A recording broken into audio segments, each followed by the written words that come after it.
Today the topic is Introduction to Pathology and Branches of Pathology. Pathology is made of two Greek words. Patho means disease and logy means study of reasoning about. Definition है pathology की the study of disease, causes, effects, mechanism of disease and nature of disease. यानी कि किसी भी organism में जो disease हो रही है उसके कॉजेज़ को, इफ़ेक्ट्स को, मैकेनिज्म को और नेचर को, इन सब को हम पैथोलॉजी के सब्जेक्ट्स में पढ़ते हैं. उसके बाद है पैथोलॉजी की ब्रांचेस.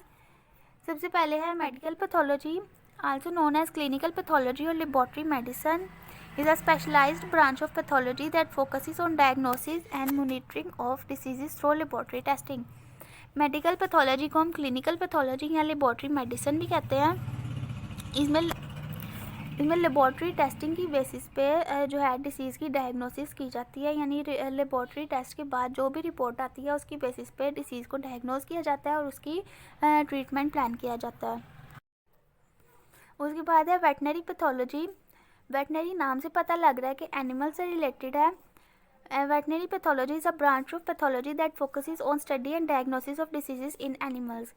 यानी कि वेटनरी पैथोलॉजी में एनिमल्स में होने वाली डिसीज़ को हम स्टडी भी करते हैं और उनको डायग्नोज भी करते हैं.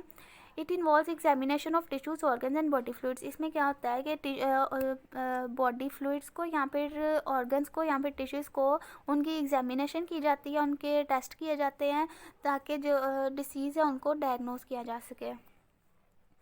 उसके बाद है diagnostic pathology. Diagnostic pathology identifies the cause of disease based on morphological or clinical pathology findings as well as history, clinical signs and test results. इसमें क्या होता है कि डायग्नोसिस है ना डिसीज़ की, तो वो किस बेस पे होती है कि पेशेंट की मेडिकल हिस्ट्री पे, क्लिनिकल साइंस पे और यहाँ पे जो टेस्ट के जो रिपोर्ट्स आ रही हैं उनकी बेसिस पे डिसीज़ को डायग्नोस किया जाता है. अब है फोरेंसिक पैथोलॉजी.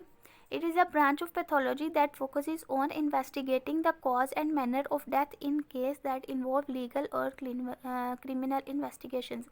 इसमें क्या होता है कि जो डेथ हुई है किसी की उसको आइडेंटिफाई किया जाता है कि उनको इन्वेस्टिगेट करने के लिए कि डिसीज़ का जो डिसीज़ की क्या कॉज है और उसका लीगल या क्लिनिकल इन्वेस्टिगेशन करने के लिए उसकी जो फोरेंसिक पैथोलॉजिस्ट है वो ऑटोप्सिस करते हैं. यहाँ पर जो पोस्टमार्टम जो इसको हम कहते हैं, तो वो ऑटोप्सिस करके जो एग्जामिनेशन होती है उसकी वो क्या करते हैं कि वो इंजरीज़ को या फिर जो ट्रॉमा हुआ होता है वो उसको अच्छे से एग्जामिनेशन करते हैं ताकि पता लग सके कि ये कोई किस वजह से डेथ हुई है, या फिर ये कोई कत्ल था या फिर ये कोई ट्रॉमा या फिर किसी एक्सीडेंट की बेस पे उसकी जो पेशेंट है या फिर जो डेड बॉडी है उसकी किस वजह से डेथ हुई है, ताकि उन रिपोर्ट्स की बेसिस पे जो फर्दर लीगल प्रोसेसेस है उनको किया जाता है.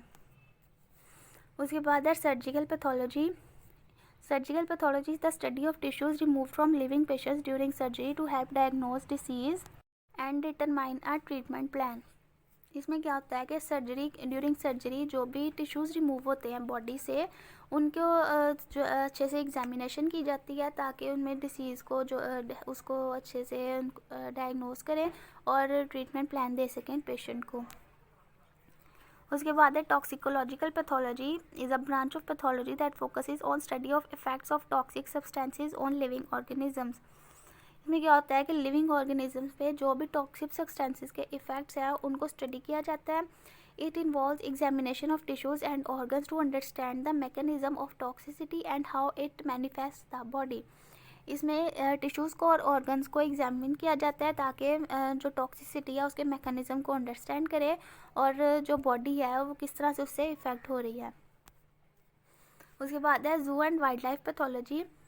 जू एंड वाइल्ड लाइफ पैथोलॉजी ऐसी स्पेशलाइज्ड फील्ड है पैथोलॉजी की जो हेल्थ और डिसीज़ जो एनिमल से रिलेटेड है या फिर जू सेटिंग से या वाइल्ड लाइफ से रिलेटेड है उनको उसमें स्टडी किया जाता है और इसमें उस पर ही फोकस किया जाता है. इसमें जो जू एंड वाइल्ड लाइफ पैथोलॉजिस्ट है वो स्टडी करते हैं डिसीज़ को और उन कंडीशंस को जो इफ़ेक्ट कर रहे होते हैं कैप्टिव एनिमल्स पे.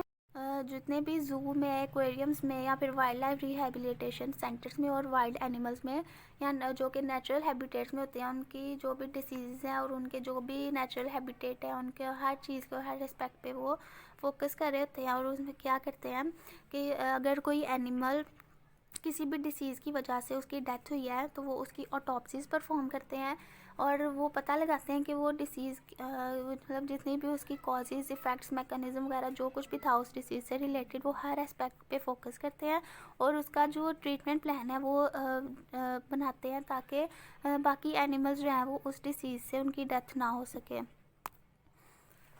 उसके बाद है इम्यूनोपैथोलॉजी, यानी कि इम्यूनिटी से रिलेटेड है। Immunopathology is the study of disease and disorders related to immune system. Immune system से रिलेटेड जितने भी डिसीज़ या डिसऑर्डर्स हैं उनको इम्यूनोपैथोलॉजी में स्टडी करते हैं। It involves understanding how immune system functions, how it responds to various pathogens or foreign substances, and how it sometimes malfunction and led to diseases. उसके बाद है clinical pathology, also known as laboratory medicine, is a branch of pathology that focuses on diagnosing diseases through laboratory testing. यानी कि clinical pathology ऐसी branch है जिसमें laboratory testing के through disease को डायग्नोस करते हैं। इसमें it involves analysis of bodily fluid such as blood, urine and tissue samples to detect and monitor disease और कंडीशन। अब क्या होता है कि इसमें बॉडी फ्लूइड्स की एनालिसिस करते हैं जैसा कि blood, urine and tissue samples को, ताकि डिसीज़ को या कंडीशन को डिटेक्ट करें और मोनीटर करें। अब है एक्सपेरिमेंटल पैथोलॉजी, ऐसी ब्रांच है पैथोलॉजी की that focuses on conducting scientific experiments to study the mechanism of disease and test new treatments. यानी कि साइंटिफिक एक्सपेरिमेंट्स करते हैं ताकि डिसीज़ के मैकेनिज़म्स को और उसके न्यू जो टेस्ट के ट्रीटमेंट हैं उनको इन्वेस्टिगेट करें और उनको मार्केट में ट्रीटमेंट्स को लेके आएँ। इसमें क्या होता है कि एनिमल मॉडल्स पे या फिर सेल कल्चर्स पे वो एक्सपेरिमेंट्स लगाते हैं ताकि डिसीज़ की कॉजिंग को और उसकी जो पोटेंशियल थेरेपीज़ हैं वो न्यू ला के उसको अमल में लाया जा सके।